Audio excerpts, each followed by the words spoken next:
नमस्कार, मी डॉक्टर भूषण शानभाग आणि तुम्ही ऐकताय माझी कथा एक होता परमेश्वर. मागच्या भागामध्ये आपण बघितलं होतं की विष्णुवर्मननं कसं म्हैसूरू आणि इतर राजांना दबावाखाली आणलं आणि विषमसिद्धी ही पदवी स्वतःला धारण केली. आणि पुलकेशी याच वेळी इतर भागामध्ये आपलं राज्य विस्तार होत होता. पुढे काय झालं ऐकूया या भागात. दक्षिण दिग्विजय जवळजवळ पूर्ण झाला होता. सुदूर दक्षिणेला अजूनही पांड्यांचा मुलूक होता, पण तिथे लोकवस्ती अगदीच कमी होती. उत्पन्नही कमी होतं. समुद्रातून मिळणाऱ्या उत्पादनांवर पांड्यांची अर्थव्यवस्था अवलंबून होती. आग्नेयेला असलेल्या पल्लव आता बलवान राहिले नव्हते. त्यांनी चालुक्यांचा प्रभाव मान्य केला होता. पूर्वेला असलेलं गंग साम्राज्य सुद्धा चालुक्यांना वचकून होतं. पश्चिमेला समुद्रापर्यंत पुलकेशीची सत्ता पसरली होती. एक दिवस परत पुलकेशीनं आपल्या मंत्र्यांची बैठक बोलावली. सगळे हजर झाले. अगदी आरमार पाहणाऱ्या सम्मीतला सुद्धा बोलवलेलं होतं. महाराणी शिवगामी सुद्धा सभेला हजर असलेल्या पाहून सर्वांनाच आश्चर्य वाटलं.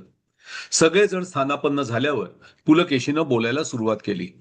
माझे वडील दिवंगत महाराज कीर्तिवर्मन यांनी चालुक्यांच्या साम्राज्याचा विस्तार केला होता. सध्या आपल्या ताब्यात असलेल्या भागापेक्षाही त्यांचं साम्राज्य खूपच विस्तारलेलं होतं. चालुक्यांची शान असलेले अनेक भाग जे एकेकाळी आपल्या ताब्यात होते. उत्तम बंदरांवर आपला ताबा होता. आपल्या जहाजांना समुद्र कमी पडत होता. आपला समुद्री व्यापार अरबांपेक्षाही जास्त होता. दुर्दैवानं महाराजांचा अपघाती मृत्यू झाला आणि या सगळ्याकडे दुर्लक्ष होत गेलं. त्यामुळे मधल्या काळात आपल्याला यातलं बरंच काही गमवावं लागलं. आपला समुद्रमार्गे होणारा व्यापार पूर्वीपेक्षा निम्म्यानं कमी झालाय. परिणामी आपल्या जनतेत बेकारी वाढू लागली आहे. जमीन आणि समुद्रमार्गे येणारा पैशाचा ओघ मंद झाला आहे. पण अनेकदा मला असं वाटतं की जर पूर्वी आपल्या पूर्वजांनी हे मिळवलं होतं तर आता आपण ते मिळवू शकत नाही का? अर्थातच मिळवू शकतो, पण कुठेतरी आपण कमी पडतो. एक क्षणभर थांबून पुलकेशीनं आपल्या बोलण्याचा इतरांवर काय परिणाम होतो आहे हे पाहिलं. मग तो पुढे बोलू लागला. हे सर्व फक्त पूर्वी इतकंच नव्हे, त्याहूनही अधिक वाढवण्याची माझी इच्छा आहे. पण तुम्हा सगळ्यांची साथ असल्याशिवाय हे शक्य नाहीये. त्यामुळे मी तुम्हा सर्वांना बोलावणं पाठवलंय. पण प्रामाणिकपणे मला एक सांगा, तुम्ही माझ्या मताशी सहमत आहात का? ज्यांना या उपक्रमात माझी साथ द्यायची असेल त्यांना घेऊन मी पुढे जाणार आहे. जर तुम्हाला हे पटत नसेल तर मला तुमच्या जागी वेगळ्या व्यक्तीची नेमणूक करावी लागेल. पण आता हो म्हणून नंतर मागे हटलात तर मात्र ती राज्याची बेईमानी ठरेल. त्यामुळे तुमचं जे काय मत असेल ते मला आत्ताच सांगा. काही क्षण कोणीच काही बोललं नाही. मग वृद्ध व्याघ्रस्वामी थरथरत उठून हात जोडून उभे राहिले. ते बोलू लागले. प्रणाम महाराज. तुमची धडाडी आणि उमेद पाहून मला महाराज पुलकेशी आणि महाराज कीर्तिवर्मन यांची आठवण येते. ते सुद्धा असेच धडाडीनं निर्णय घेऊन ते पूर्वत्वाला नेत असत. महाराज मंगलेश हे सुद्धा धाडसी आणि शूर होतेच. चालुक्यांच्या सर्वच सम्राटांनी यापूर्वी असंच पौरुष दाखवलेलं आहे. तुम्ही सुद्धा त्याच मुशीतले आहात याचा मला अभिमानच वाटतो. व्याघ्रस्वामी एकदा खाकरले. मला तुमच्या या उपक्रमात सहभागी व्हायला नक्कीच आवडलं असतं, पण दुर्दैवानं आज वय मला साथ देत नाही. वयानुसार अनेक दुखणी मागे लागली आहेत. उमेदीची वर्ष कधीच मागे पडली आहेत. नवीन मिळवण्याच्या मागे लागलं दूरच, आहे ते राखण्याची सुद्धा माझी मनोवृत्ती राहिलेली नाही. एक विरक्तीची भावना सतत मनात येत असते. गेल्या वर्षी माझ्या पत्नीचं निधन झालं. तेव्हापासून माझं सगळ्यातूनच मन उडालेलं आहे. त्यामुळे आता मला राजकारणातून निवृत्त करावं अशी माझी विनंती आहे. सगळ्यांच्यातच कुजबूज सुरू झाली. व्याघ्रस्वामी निवृत्त होण्याचा विचार करत असतील असं कोणालाही वाटलं नव्हतं. प्रधानजी, तुमचं राजकारण पटुत्व वादातीत आहे. तुमच्या साथीशिवाय मी सिंहासनावर येऊच शकलो नसतो. या राज्यात तुमची जागा कोणी घेऊ शकेल असं मला वाटत नाही. जेव्हा मी विस्ताराचा विचार करतोय तेव्हाच तुम्हाला निवृत्त व्हावंसं का वाटतंय? पुलकेशीनं विचारलं. महाराज, राज्य हे कुठल्याही एका व्यक्तीपेक्षा मोठं असतं. ते कुठल्याही एका व्यक्तीवर अवलंबून नसतं आणि ते तसं असूही नये. मृत्यू प्रत्येकाला ठरलेलाच आहे. जुनं जाणार आणि नवं येणार हा जगाचा क्रम आहे. पण जुन्यानं जागा अडवली तर नव्याला मागं राहावं लागतं. नवे विचार, नव्या कल्पना यांना संधीच मिळत नाही. मी मी आजवर जितकी शक्य होईल तितकी राज्याची सेवा केली. यापुढेही करीत राहीन. पण मी आधीच म्हटल्याप्रमाणे वाढत्या वयामुळं आता माझ्या उमेदीवर परिणाम होऊ लागलाय. मुख्य प्रधानाची जागा जर मी अडवून बसलो तर ते राज्याच्या हिताचं ठरणार नाही. माणसानं तेव्हाच जागा सोडावी जोपर्यंत लोक त्याला का जातो आहेस असं विचारतात. का सोडून जात नाहीस असं विचारण्याची वेळ आली, याचा अर्थ ती जागा व्यर्थच अडवली होती असं होईल.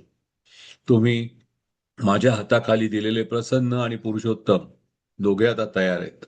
प्रसन्नाला माझ्या पदावर नेमण्याची मी शिफारस करीन, पण मला आता निवृत्ती घेऊ द्यावी अशी विनंती आहे.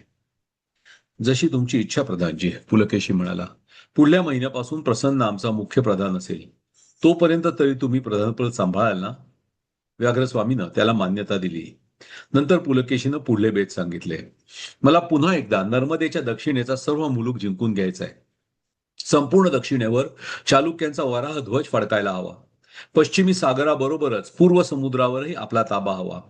वराह ध्वजांकित आपलं आरमार पूर्व सागरातही डोलताना दिसायला हवं. पूर्व सागर ते पश्चिम सागर हा सर्व भूभाग आपल्या ताब्यात हवा. त्या दृष्टीनं आपल्याला सैन्य सुद्धा वाढवायला लागेल. त्यामुळे 60,000 हत्ती, 1,00,000 घोडदळ, 1,00,000 पायदळ इतकी आपली सेना वाढवण्याचा माझा विचार आहे. अर्थातच इतक्या सैन्याला पोचण्यासाठी तितकंच विपुल धनही लागणार. त्यामुळे आपल्या हातात असलेल्या सैन्याचा पुरेपूर वापर सगळ्यासाठी करून घ्यावा लागणार हे तर उघडच आहे. त्यामुळे एकदा जरा आपल्या हातात असलेल्या बळाचा आढावा आपण घ्यावा हे उत्तम. सुरुवातीला आरमार. समित, आपली लढाऊ आणि व्यापारी जहाजं सध्या किती आहेत? महाराज, सतत पाण्यात असल्यामुळे जहाजांची खराबी सुद्धा लवकर होते. जरी आपल्या हातात 100वर सैनिकी जहाजं असली तरी मोठ्या मोहिमेसाठी वापरता येतील अशी जेमतेम 30 ते 35च जहाज आहेत. बाकीच्या जहाजांपैकी 35 ते 40 जहाजांना डागडुजीची किंवा मोठ्या दुरुस्तीची गरज आहे. उरलेली 30 जहाजं फक्त जवळपासच्या प्रवासाला वापरावी किंवा मोडीत काढावी अशा अवस्थेत आहेत. व्यापारी जहाजांबद्दलही हेच म्हणता येईल. गेल्या अनेक वर्षांपासून आरमाराकडे आपलं थोडं दुर्लक्षच झालेलं आहे. आवश्यक तो निधी आरमाराला मिळालेला नाही. त्यामुळे आरमार हवं तितकं सुस्थितीत नाही. ठीक आहे, मला 150 व्यापारी जहाज आणि 150 सैनिकी जहाजं हवी आहेत समेत.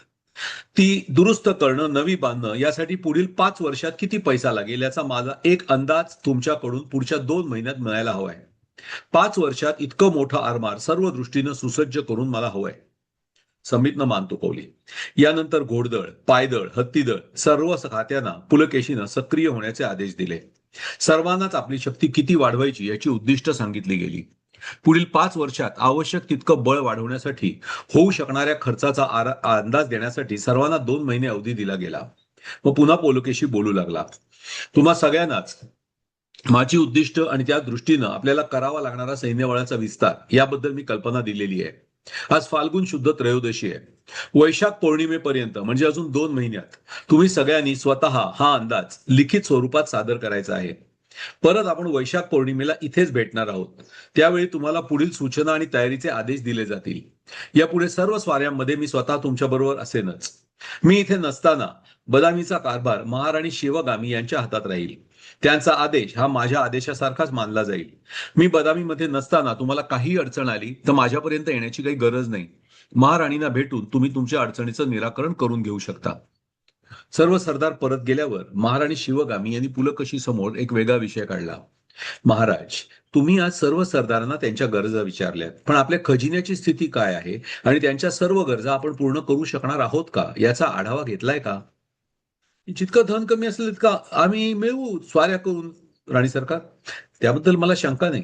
पण हे सर्व सरदार येण्याच्या आधीच जर आपण असलेलं धन आणि होऊ शकणारा खर्च याचा ताळमेळ लावला तर अधिक उत्तम होणार नाही का?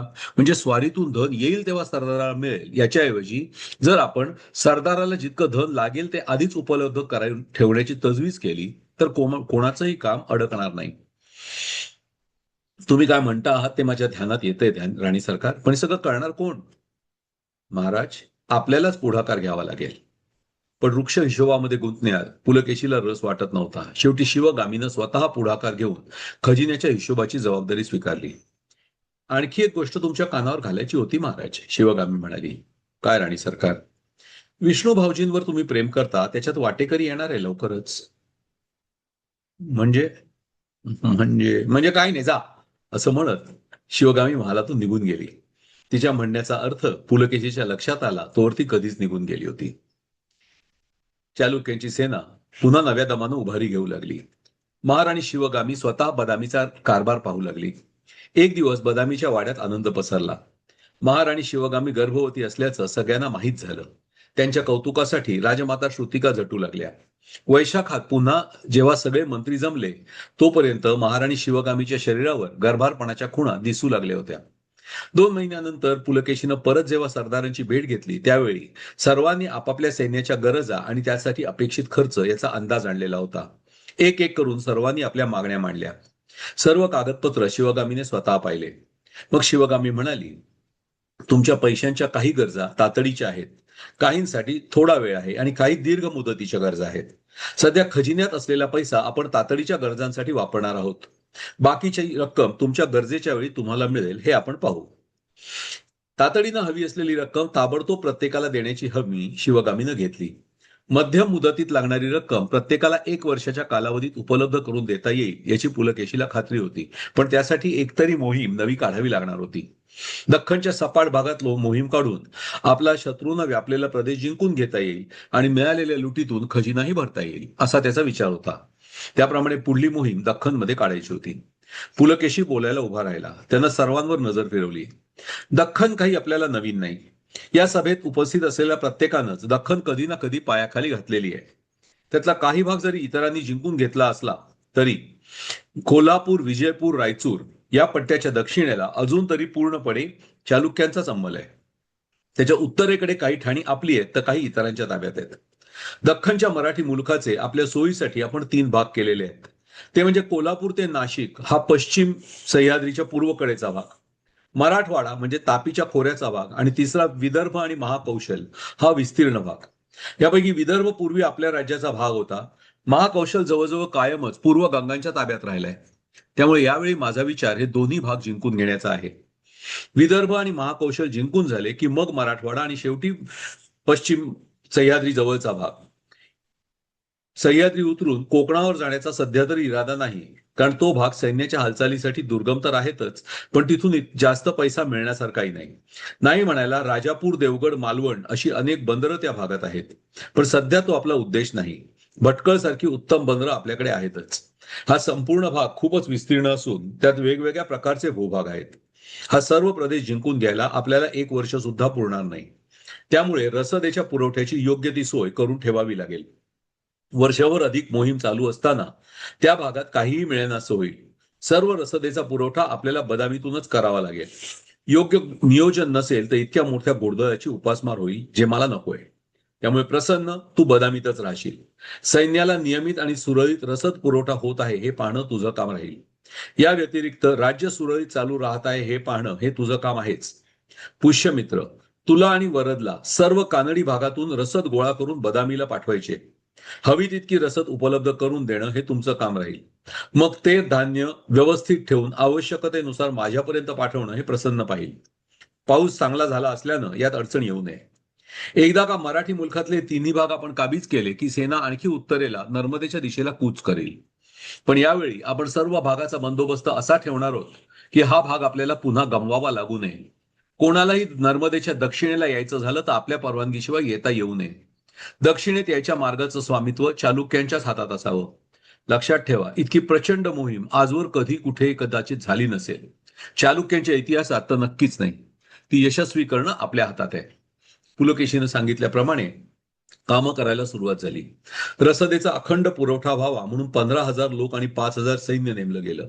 यापैकी 5,000 लोक पुष्यमित्र आणि 5,000 लोक वरदच्या हाताखाली राहून राज्याच्या वेगवेगळ्या भागातून अन्नधान्य गोळा करून बदामीला पाठवणार होते.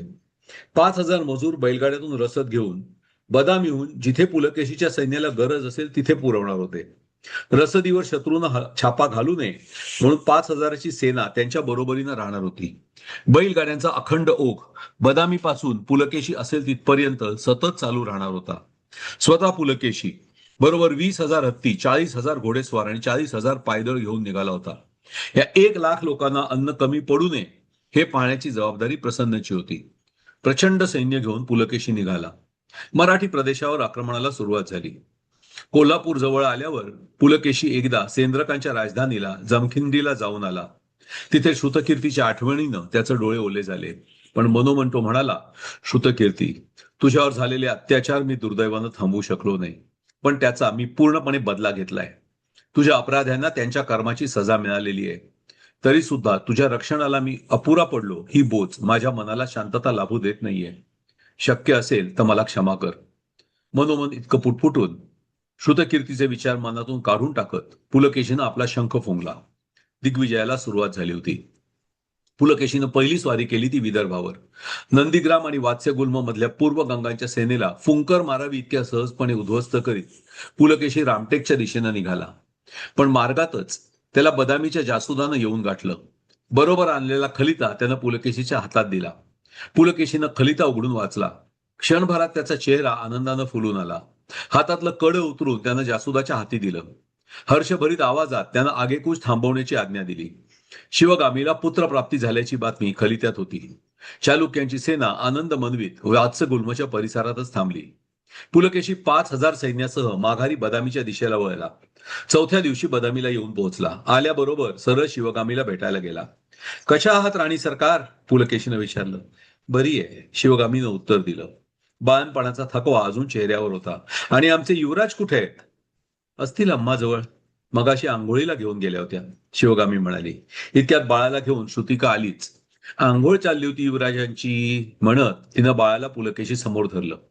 पण पुलकेशीचे हात बाळाला घ्यायला पुढे येणार. काय झालं? नको, तुम्हीच धरा.